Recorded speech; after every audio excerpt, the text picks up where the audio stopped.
Hello，我係來自馬來西亞怡保嘅 Lily。咁咧，我係點樣同嗰個 He&Me 結緣嘅咧？就響2018年，我就同 He&Me 結緣。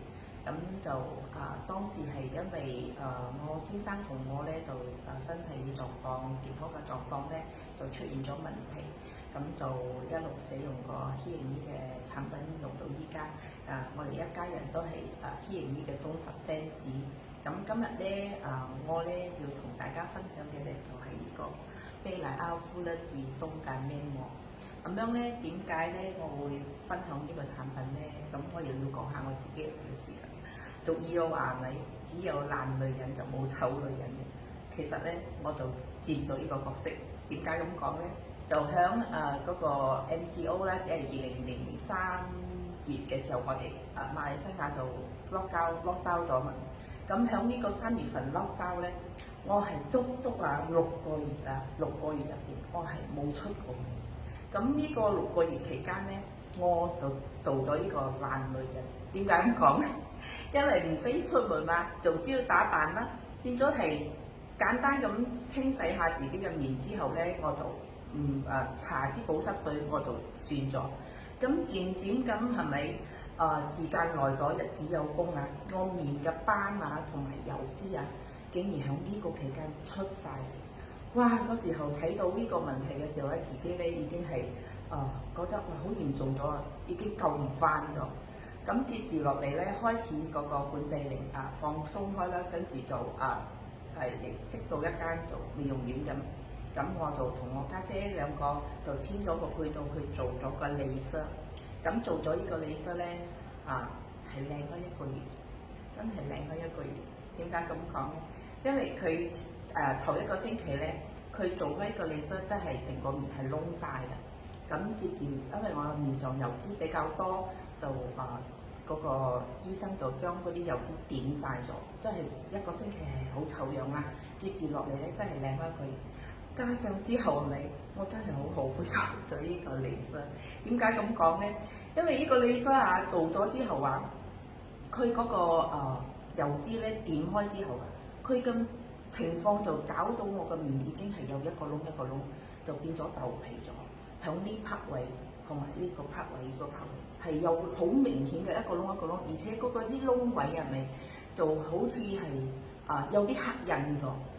當時我真係好後悔，可能我本身咧講真都係皮膚比較慢修復嘅人嚟嘅，咁就激心咗，變咗我就早知唔做好過做啦。咁就響之後咧，接住公司咧就做呢個發佈會，響線上做發佈會。當時候咧我就聽到佢有零下196度嗰個科技，就加上有呢個富樂士嘅成分響度。咁之前我係有聽過富樂士成分嘅嘢咧係好貴嘅，咁我發到啲價錢都唔會好貴啊，跟住加上佢又會修復嗰個皮膚嘅問題同埋我覺得呢個應該好適合我啦。加上我就睇到發佈會入邊嘅嗰個見證嗰個見證我睇到我嗰啲即係比較老人斑嗰啲咧，同埋好長時間嘅都會改善到好好喎。咁我就發佈會完畢之後，我就即刻打電話俾思思老師，咁我就當時咧就訂呢個面膜，但係好快，因為係咪短響嗰個5分鐘裏邊係清晒倉哇！我都心諗，都好緊張點解咧？我搶唔到。過後咧，嗰個思思都好快就幫我搶咗啲幾盒俾我試用。咁當時咧，我就試用開嘅時候咧，第1晚我試用開嘅時候，個感覺好好跟住佢嗰個面膜感覺上好滑跟住嗰個面會有風嘅感覺，係掹住自己嘅塊面嘅感覺係風上去。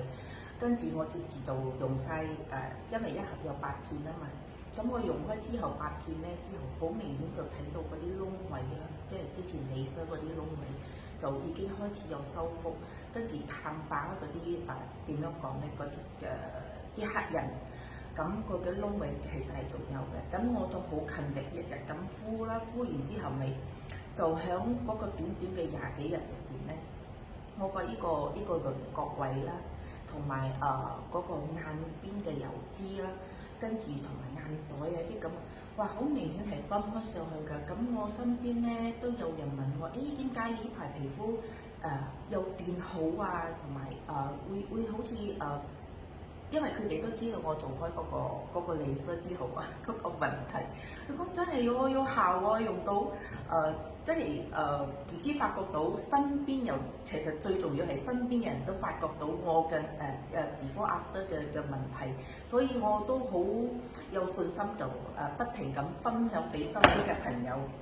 咁咧過後咧，我啲朋友就用開之後都 feedback 我啦，公司嘅面膜真係俾呢個，因為佢哋用到，尤其是最近嗰個戴口罩嘅問題啦，戴口罩會有敏感呢個問題，都幫佢哋解決咗。所以係咪我最後咧都係奉獻同大家講一聲，真係唔好做爛女人，我哋要做靚女人，亦都唔好做醜女人。所以係咪各位姊妹們或者靚仔們啊，我哋大家約起嚟。可以嚟了解下呢個我哋嘅富勒氏東鵪面膜。OK， 今日我嘅分享就到呢度啦，多謝。